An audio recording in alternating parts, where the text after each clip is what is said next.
Assalamualaikum warahmatullahi wabarakatuh. Sahabat muslim yang dirahmati Allah, kali ini saya akan menyajikan video tentang wanita ahli ibadah tapi masuk neraka. Namun sebelum lanjut, saya mengajak Anda untuk menyukai video ini dan menekan tombol subscribe dan mengaktifkan tanda lonceng notifikasinya untuk mendapatkan update video dari channel ini yang insya Allah membawa manfaat yang besar bagi kehidupan Anda. Islam sebagai agama yang rahmatan lil alamin membuat berbagai macam aturan-aturan untuk kehidupan manusia secara keseluruhan. Bukan hanya tentang ibadah saja, tapi juga mengenai kehidupan bertetangga, berbangsa, dan bernegara. Banyak hal yang bisa kita lakukan dan itu bernilai ibadah. Tapi melakukan banyak kebaikan saja ternyata tidak menjamin kita masuk surga. Jika kita mengabaikan perihal akhlak, lalu bagaimanakah jika ada seseorang ahli ibadah namun ia bukanlah seorang ahli surga? Justru ternyata dia ahli neraka. Padahal dia adalah orang yang selalu melaksanakan ibadah wajib dan sunnah dengan istiqomah. Sahabat muslim yang dirahmati Allah, dalam sebuah hadis yang diriwayatkan Imam Ahmad dikisahkan bahwa pada suatu ketika datanglah sekelompok orang kepada Rasulullah seraya menceritakan dua orang perempuan yang satu sama lain saling bertentangan.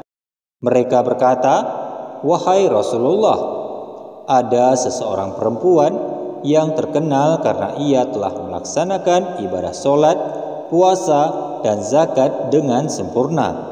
Namun ia sering menyakiti hati dan perasaan tetangganya."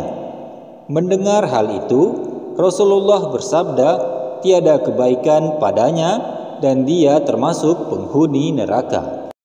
Kemudian orang tadi menceritakan kepada Rasulullah tentang seorang perempuan yang terkenal karena ia tidak melaksanakan ibadah sholat, puasa, dan zakat dengan sempurna, namun ia sama sekali tidak pernah menyakiti hati dan perasaan tetangganya.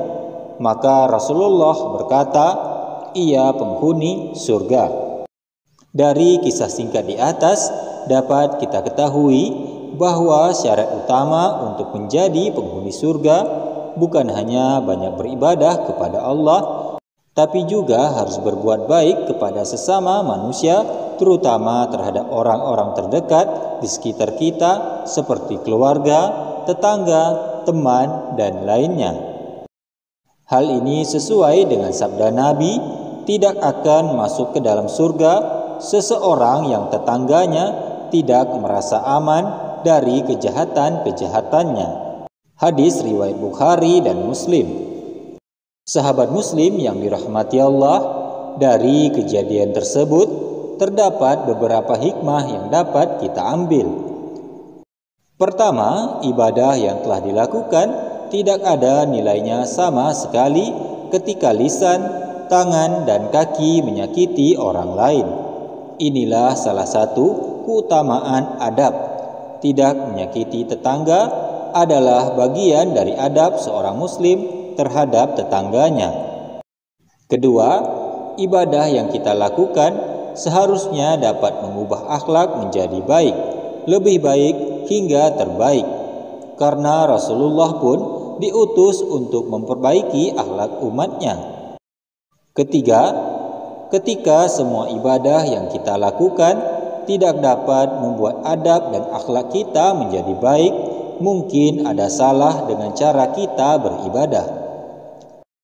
Sahabat muslim yang dirahmati Allah, maka dari itu kita harus mulai mengingat-ingat kembali kesalahan kita, lalu meminta maaf kepada orang yang pernah kita sakiti satu persatu.